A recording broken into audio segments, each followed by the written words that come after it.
Boa noite a todos. Hoje vamos falar do capítulo 9 do Livro dos Espíritos, Intervenção dos Espíritos no Mundo Corporal. É um assunto um pouco recorrente quando se fala de Espiritismo. Talvez vocês aqui no convívio dentro da casa espírita da SBE não tenham tanto contato quanto quem participa de outras casas. Mas o assunto obsessão, obsidiado, é comum, uma palavra de fácil, de você encontrá-la facilmente dentro dos centros espíritas. E por que ela é fácil de ser encontrada lá e é difícil de ser encontrada aqui? Porque como qualquer ensinamento, qualquer conhecimento que acaba aflorando, sempre tem uma adaptação e sempre tem uma simplificação. E a obsessão é uma simplificação que acabou pegando no mundo espírita brasileiro, principalmente. É a ideia que o Kardec explica, né, de que os espíritos influenciam na nossa vida. Na 459, que é a pergunta mais famosa sobre esse respeito, o Kardec vai perguntar: os espíritos influenciam em nossos pensamentos e em nossas ações? A esse respeito, sua influência é maior do que credes, porque frequentemente são eles que vos dirigem. Então é um choque. Eles tanto nos controlam até mais do que a gente pensa, né? E distorcendo-se esse pensamento, você pode dizer assim: bom, se ele me dirige, então boa parte das ações que cabem a mim são responsabilidade deles, né? Como hoje, algumas religiões já dispensaram o elemento criador do mal, né? O Satanás, o demônio, já não é mais. Você assiste televisão às 4 da manhã? Não é mais o demônio. Não é o espírito que vai lá, fala, tiram, desencostam, né? Para quem nunca viu, o espírito fala ao vivo na TV. Depois da meia-noite, tem um médium falando com o espírito ao vivo na TV. Olha que legal. Século XXI. Né? Então, despersonificamos o demônio, que até então era o responsável por todas as desgraças humanas, que ele que tentava, ele que provocava. Era esse o discurso, não era? Então, quando você cede à tentação, é o outro que está te provocando. O Kardec traz: olha, não é bem assim. Tem um mundo que interfere com o nosso. Né? O Leocádio fala em polissistema. Né? Tem um mundo espiritual, tem um mundo invisível que interage muito fortemente com esse outro mundo que está aqui no planeta Terra. Eles interagem muito de tal forma que os dois se tocam, se chocam e se autocompletam. E os espíritas afoitos foram lá e pegaram essa ideia também. Então você chega em muitas casas espíritas, em qualquer lugar do Brasil, e você tem grande chance de encontrar alguém que vai escutar as suas dores, vai escutar seus problemas e vai falar assertivamente: é obsessão. Você tem um espírito perto de você que está te prejudicando, blá, blá, blá, blá, blá, blá, blá, e nós temos que resolver isso aí. Daí vai ter aquela saraivada de soluções. 15 sessões de fluidoterapia, não sei quantos evangelhos no lar. Experimentem um dia, vocês vão escutar um monte de soluções para isso. Mas quando você lê um pouquinho mais atentamente, o Kardec fala da influência. E também no livro dos médiuns, ele vai falar sobre possessão, obsessão, subjugação, né, que é a pior de todas. E lá nesse capítulo também vai ser fácil de entender que o problema não é do espírito vir até nós, encarnados, é o contrário. Aqui já no livro dos Espíritos ele fala, olha, o problema não é o espírito que vem, somos nós que atraímos. Porque existe essa afinidade, sim, existe essa influência, sim, mas não como nós gostaríamos que ela fosse, aquela que nos isentaria da nossa responsabilidade. É como se existissem aqui várias portas. Aqui tem o do vício, do bar, né? Vamos lá, vamos beber. O vício mais simples aí que a gente encontra na rua. Eu escolho entrar, o bar não vem até mim. As garrafas não vêm até mim. Eu, conscientemente, entro até lá. E vou lá e bebo e tomo, caio. Responsabilidade minha. Essa é a ideia que o Kardec passa com uma simplicidade muito grande. Na 466, ele pergunta por que Deus permite que isso aconteça. Né? Primeira coisa, por que eu posso entrar lá no bar? Por que o bar está com a porta aberta? Né? Por que existe o bar? Por que Deus já não deu um jeito do bar fechar as portas? Né? Por que existem espíritos que podem vir e me influenciar negativamente? Os espíritos imperfeitos são instrumentos destinados a experimentar a fé e a constância dos homens no bem. Tu, sendo espírito, deves progredir na ciência do infinito, e é por isso que passa pelas provas do mal para alcançar o bem. Nossa missão é de colocar-te no bom caminho. E quando as más influências agem sobre ti, é que as atraís pelo desejo do mal. Que eu queria beber, eu queria experimentar, saber se era bom. Porque os espíritos inferiores vêm em tua ajuda no mal, quando tens vontade de praticá-lo. Eles não podem te ajudar no mal, senão quando queres o mal. Se és propenso ao homicídio, terás uma multidão de espíritos que manterão esse pensamento em ti. Mas também terás outros que se esforçarão em te influenciar no bem, o que faz restabelecer a balança e te deixa no comando. Livre-arbítrio. Então, eu vou ter as duas influências. Né? Já viram aquele desenho da Disney, do Pateta? O Patetinha mal, o Patetinha bom aqui, o anjinho? É aquilo lá. A gente não percebe, mas tem essas duas influências acontecendo ao mesmo tempo na nossa cabeça. E nós vamos ter o estímulo e o impulso de obedecer uma das duas. Quem é, então, o senhor da sua vontade? O espírito encarnado que somos nós. Eu decido ir, eu decido sair. E aí, geralmente a gente vai escutar nos centros espíritas, quando a gente faz o atendimento, conversa com as pessoas, como a gente está conversando agora, poderíamos estar conversando ali no saguão, as pessoas que sofrem, eu já falei isso, mas eu não consigo, mas não dá, mas é difícil. Claro que é difícil. É difícil para nós mesmos vencer alguns sacrifícios para fazer o bem. A disciplina sempre é pior. Né? Jesus já colocou lá, em algum momento lá na Bíblia, que a porta da perdição é essa da salvação, né? A da salvação é estreita, da perdição é larga. Por quê? Porque é fácil, né?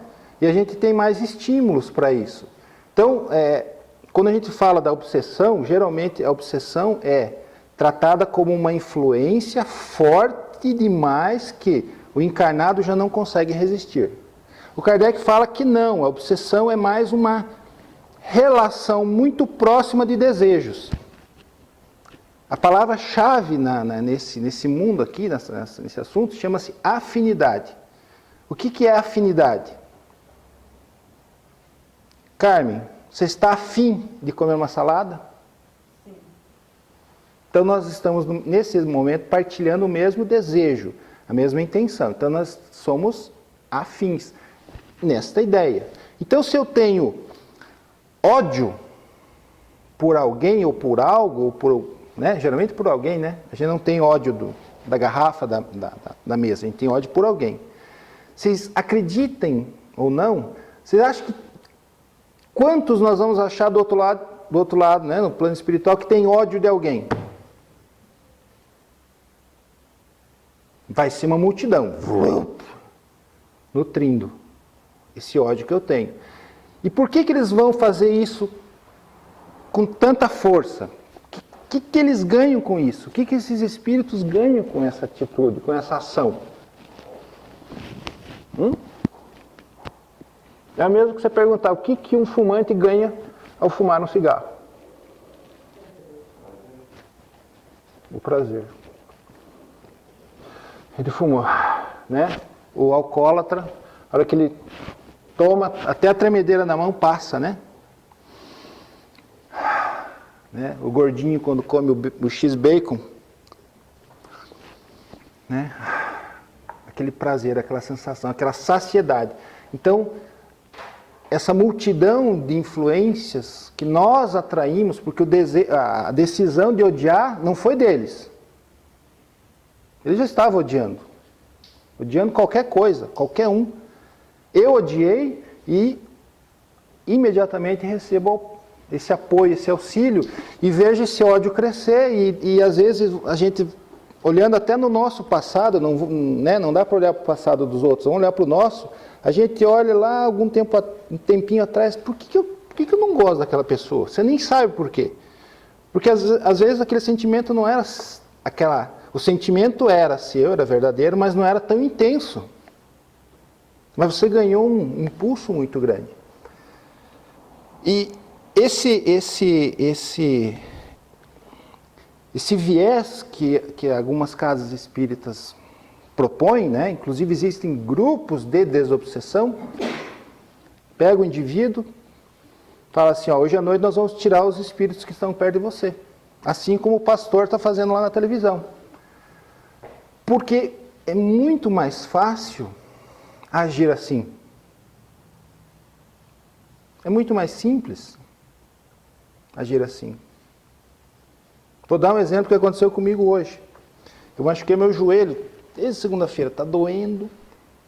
E eu fui no médico, um médico amigo meu. Eu acho que ele não é meu amigo, porque ele falou assim, com esse peso extra aí, é claro que o joelho vai doer, né? Eu falei, meu Deus do céu. Né? Eu sabia isso, né? Mas eu queria que ele me desse um remédio, eu não queria que ele falasse do meu peso. Né? É fácil, né? Ele é meu amigão, né? Então ele pôde falar isso para mim. Mas imagine que é difícil você chegar, né, para alguém e falar assim, olha, não é que eu queira falar, mas é que tu é ruim mesmo. Claro que você está sofrendo, isso é meio difícil. A gente não fala, né? Então, o que é mais fácil? Eu criar um sistema e dizer, não, veja, nós vamos tratar você, mas a gente sabe que você não é o problema é o plano espiritual, são esses seres invisíveis que estão aí sem fazer nada e calharam de achar você como, né, um pobre coitado que está aí, né, carregando as dores do mundo. É mais fácil fazer assim. Né? O centro fica mais harmônico, as pessoas se conversam melhor. Né? Eu acho que quando eu fiz uma vez um gabinete lá em Curitiba, lá na SBE, e a pessoa devia poder me dizer assim, você é muito estressado, cara, você devia se acalmar mais, por isso que você tem dor no estômago, por isso que a tua coluna dói. Mas ela não disse isso. Não funciona assim. Né? Mas é o que o Kardec fala tranquilamente. Quer ver aonde? 467, para vocês lerem em casa. É um conjunto de... Então, ele fala que existe a influência. Que não dá para negar a influência do plano espiritual sobre o plano físico. Que essa influência é constante e é forte. E aqui ele vai perguntar, mas então, pode-se se libertar da influência dos espíritos que nos solicitam ao mal? Sim, porque eles não se ligam senão aos que os solicitam, por seus desejos ou os atraem por seus pensamentos. 468. Ok, mas os espíritos cuja influência é repelida pela vontade renunciam às suas tentativas? Que queres tu que eles façam? Quando não há nada a fazer, eles cedem lugar. Entretanto, aguardam o momento favorável como o gato espreita o rato. Por quê? Porque eles sabem que a gente vai pisar na bola ali na frente. Que a gente vai falhar, que a gente vai odiar, que a gente vai sentir raiva, que a gente vai sentir tristeza por ser um ser, né, desprezado pela natureza, por Deus, esquecido por Deus. A gente vai ter um pensamento negativo, a gente vai perder um pouco da fé, a gente vai perder um pouco da esperança e a gente vai ser essa presa fácil para eles, esses espíritos. Eu estou falando mais do lado deles, né, esses espíritos, vamos chamar de negativos, mas o outro lado positivo está ali do lado, esperando, né, nos dando a força e a razão para colocar as coisas em equilíbrio. E a 469. Por que meio se pode neutralizar a influência dos espíritos, dos maus? Fazendo o bem e colocando toda a vossa confiança em Deus. Repelis a influência dos espíritos inferiores e destruís o império que eles querem tomar sobre vós. Evitai escutar as sugestões dos espíritos que suscitam em vós os maus pensamentos, sopram a discórdia entre vós e vos excitam todas as más paixões. Desconfiais, sobretudo, daqueles que exaltam vosso orgulho, porque vos tomam por vossa fraqueza. Eis porque Jesus nos faz dizer na oração dominical: Senhor, não nos deixeis sucumbir à tentação, mas livrai-nos do mal. Nós estamos todos preparados para receber a crítica. Já notaram? Prontíssimos. Como assim? Eu não.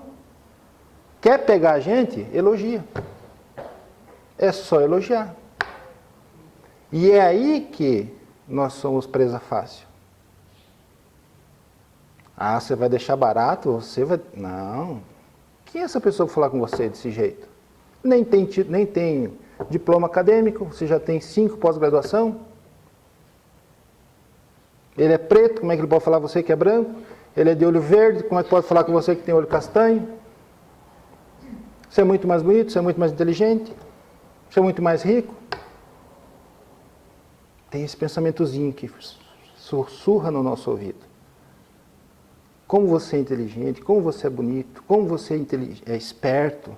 Olha como você domina as coisas, olha como você faz bem feito. É aí que nós caímos. Porque a crítica nós estamos prontinhos para repelir. Nós já sabemos até mais defeitos do nosso atacante do que ele tem sobre nós. A gente já fala, né? Principalmente em casa. Né? O marido, com a mulher, os filhos.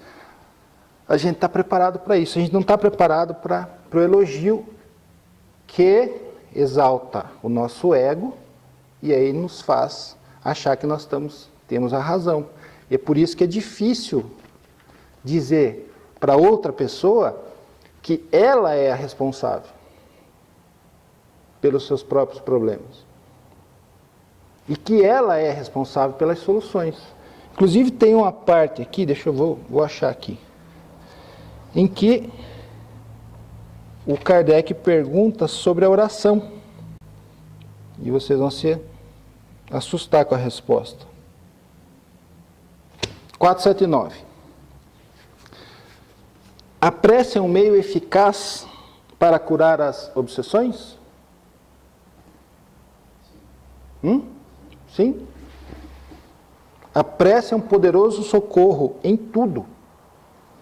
Mas acreditem, não basta murmurar algumas palavras para obter o que se deseja. Deus assiste aqueles que agem e não aqueles que se limitam a pedir. É necessário, pois, que o obsediado ou assediado, vamos falar assim, né? É um assédio, faça, por sua vez, aquilo que é necessário para destruir em si mesmo a causa que atrai os maus espíritos. Então eu vou pedir para Deus para não beber. Mas eu passo na frente do bar, meus amigos, né? Aquelas companhias estão lá, eu vou entrar. Eu dou causa para que as coisas se facilitem, para que eu volte a errar. Agora eu respiro e falo assim, não, eu não vou lá.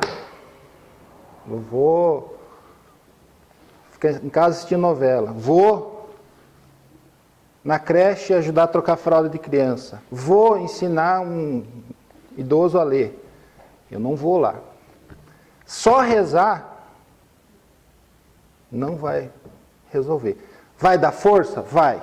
Vai trazer essa equipe positiva para o meu lado? Vai. Mas nós não podemos nos esquecer que o livre-arbítrio, a escolha é nossa. E se não fosse nossa, não teria mérito algum. Não tem mérito algum.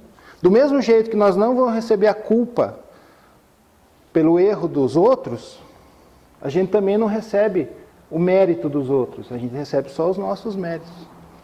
E segundo algumas leituras que o Chico trouxe, algumas psicografias, em algumas dessas histórias, desses romances que ele trouxe, nos seus quase 500 livros, a história que os espíritos reclamam é que nós, encarnados, é que não deixamos eles em paz. Nós é que atrapalhamos, que nossa energia física é muito forte.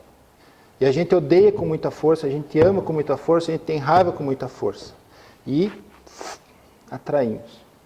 E às vezes é difícil de largar. Né? É como oferecer o álcool pro alcoólatra. É isso que a gente faz. Tó. A gente solta aquele cheirinho, né, de aguardente no ar, da cerveja, do uísque. Atraímos eles. E é difícil de largar. Porque nós somos um dínamo energético muito poderoso para quem está desencarnado. Tanto para o amor quanto para o ódio. Quanto para a raiva, quanto para todos esses sentimentos que a gente acaba criando, armazenando. Essa é um pouco daquilo que eu gostaria de falar para vocês.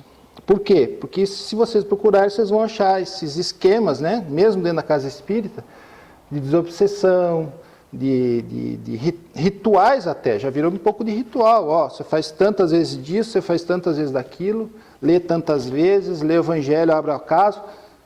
E não que isso não tenha um valor, tem porque traz. É preferível que você esteja em casa lendo o evangelho do que lá no buraco, no bar lá tomando a cerveja ou a cachaça, que nesse exemplo que a gente está falando aqui. Que você não esteja com o seu pensamento voltado para aquilo que te trouxe aquela situação. Então, é melhor ler o evangelho? Mas então explique para o indivíduo que é melhor você estar lendo o evangelho, lendo um livro espírita, lendo a Bíblia, que seja o que for, porque desvia o foco do seu pensamento, da sua ação para aquele seu defeito que está te levando para aquela situação negativa. Mas que só isso por si só não é a solução. Eu gostaria muito que a água fluidificada resolvesse os meus problemas. Ela vai ajudar, mas não vai ser o problema principal, a situação principal. Eu gostaria que o passe me ajudasse, vai me ajudar, vai me dar uma carga de ânimo, mas na hora que eu tirar o pé para fora, mas eu não sei não, eu acho que eu não vou conseguir perdoar o Ricardo. Todas aquelas energias, toda aquela coisa boa que lutaram para colocar na minha sintonia, se desvanece. E aí, amanhã, né, quando acordar, eu vou ter situações, as provas que a gente tanto fala no Espiritismo, né, todas aquelas situações de choque. Né, porque quem resiste no mal, quem resiste em se modificar, sofre. Isso que a gente chama sofrimento. Sofrimento, em resumo, a gente sofre quando é contrariado. Ou não? A gente sofre. Sofrimento é contrariedade. Contrariedade é algum desejo que eu tinha. E que nem sempre é um desejo bom. Né? Porque eu queria ser o quê? O meu desejo era que eu queria ser melhor que o A, melhor que o B, ganhar mais do que o C, ser mais reconhecido do que o E. E quando isso não acontece, contrariedade, sofrimento. Eu digo, eu sofro. né? Eu sofro. Eu tive essa semana lá na empresa, foi legal, foi muito bom. A gente colocou banco de horas. Você pode trabalhar mais, né? Você não precisa trabalhar, você pode entrar às 9, sair às 7. E foi legal, porque eu tenho 6 vendedores. Desses 6, 2 já poderiam folgar 10 dias. Eles não precisariam aparecer na empresa durante 10 dias. Já tem 70 horas a mais de trabalho em 4 meses do que os outros 4. E por incrível que pareça, vocês não vão acreditar. É os que batem meta e os que ganham mais. E os outros que não, já estão devendo hora, né? Então eles fazem um esforço a mais e têm uma recompensa a mais. E o outro que fala, mas eu chego às 8. Mas sai às 6. Mas eu ligo. Mas ele liga mais. Mas eu atendo, mas ele atende melhor. A vida é assim. Esse movimento de fazer. Se você ficar parado, você não aprende. Você não cria movimento. Não cria ação, que é essa coisa que o Kardec está falando aqui. Que os espíritos, respondem para o Kardec. Se você não se mexe, você não tem um aprendizado. Se você não tem aprendizado, não tem melhora. Se não tem melhora, a chance de você continuar em sofrimento e esse sofrimento piorar do ponto de vista educacional para movimentar aquele indivíduo é maior. A gente vai ter mais sofrimento lá pela frente. Desculpe, não mais sofrimento, né? Algum pai, alguma mãe aqui acha que deve fazer o filho sofrer? Não, né? Mas vai dizer assim, filho, se você não lavar a mão antes de comer, é possível, né? Porque eu vi que você foi lá e brincou com o cachorro, você coçou o cabelo, e daí você foi lá e foi comer. Tem chance de te dar uma diarreia, filho. Ah, mãe, que é isso? O que vai acontecer na maioria dos casos? Dor de barriga, diarreia, tal, né? Aquele incômodo todo. A mãe fez isso porque ela queria? Fez sofrer? Não, ela deu as dicas, indicou. É muito provável que nos primeiros 10 anos daquela criança, ela mesma foi lá, lavou, comprou sabão. Qual que é o sabão que compra, Luci? Johnson & Johnson, mata 99,9% das bactérias, lavou a mão da criança. Lifebuoy. Né? Dá para falar que essa mãe é negligente? Você pode falar que esse filho é desatento? Você pode. Teimoso, descuidado, desobediente. E nós somos assim. Nós somos essa criança que recebe a instrução, né? Tivemos muita parte da nossa evolução espiritual, né? Alguém indo lá, resolvendo os problemas por nós, diminuindo a carga que nós mesmos criamos sobre nós, e chega um determinado momento em que todo mundo aqui tem já uma percepção de vida espiritual muito maior e que já não cabe mais esse auxílio tão assim, né? Lavar a mão. Então, não muda. Para quem sabe mais, o sofrimento é um pouco maior. Por quê? Porque, né? A criança de 10 anos você até tolera que ela não lava a mão. Agora, um adulto de 30, você já... Né? A Márcia já pensa assim, bem feito que deu dor de barriga, devia ter dado coisa pior. Por quê? Porque com 30 anos tem que saber que tem que lavar a mão antes de... Mas a gente sempre exemplo, se a mãe não lava a mão... Ah, meu Deus do céu. Essa mãe... mas essa mãe é outra, né? A gente recebe esse ensinamento o tempo todo. Está aí Dizem que o amar ao próximo como a ti mesmo, né? Fazer ao próximo o que você gostaria que o próximo fizesse a ti mesmo, está nos 10 mandamentos, né? Está no Código de Hammurabi, que tem 2.500 anos antes do Moisés. Está numa pedra escrito. Acharam lá na Mesopotâmia.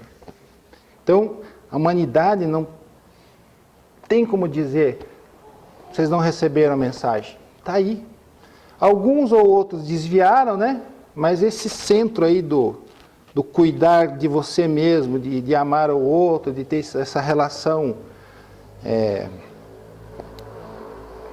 de crescimento, de evolução, sempre teve no mundo, sempre teve espalhada aí. Essa é a mensagem de hoje, obrigado pela atenção de vocês. Né? E lembrar que essa caminhada é nossa. Se a gente pedir ajuda, tanto para um lado quanto para o outro a gente vai ter. Só a gente escolher.